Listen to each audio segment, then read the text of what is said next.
ఇజ్రాయేలు దేశపు చిన్నది, ఇజ్రాయేలు దేశపు చిన్నది అని అక్కడ రాయబడింది. అంటే ఆమె చిన్నదే, ఆమె వయసులో చిన్నదే, కానీ ఆమె నుంచి మనం నేర్చుకునే సత్యాలు అన్ని కావండి. ఆమె ఇజ్రాయేలు దేశము నుండి సిరియాకు చెరగొని తీసుకొని రాబడింది. సైన్యాధిపతి నయమాను ఆమెను చెరగొని తీసుకొని వచ్చినాడు. అంటే ఆమెకు నయమాను శత్రువు. తన తల్లిదండ్రుల్ని, తన బంధువు జనాంగాన్ని, తన స్వగ్రామాన్ని, సమస్తాన్ని కూడా విడిచిపెట్టి ఈయన తీసుకొని వచ్చేసినాడు. అప్పుడు ఆమె ఎంతగా బాధపడి ఉంటుందో, ఎంతగా దుఃఖపడి ఉంటుందో, నా కుటుంబానికి నన్ను దూరం చేస్తున్నాడు, దుర్మార్గుడిని ఎంతగా శపించి ఉంటుందో కదండి.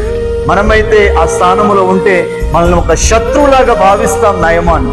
కానీ ఇజ్రాయేలు దేశపు చిన్నది ఈ నయమాను ఇంటికి వచ్చినప్పటి నుండి తన యజమాని అనగా నయమాను క్షేమము కొరకు విచారణ చేస్తున్న స్త్రీగా కనిపిస్తుంది.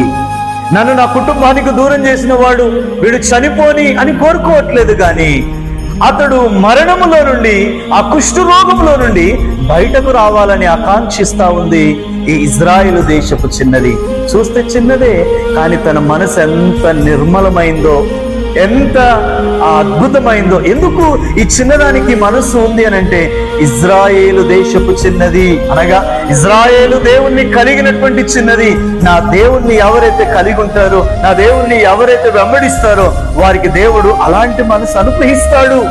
ఆ చిన్నదానికి ఆ మనసు ఇచ్చాడు.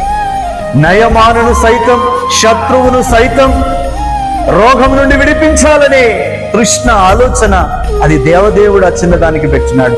ఎంత మంచి మనసు దేవుడు ఆ బిడ్డకి ఇచ్చినాడు.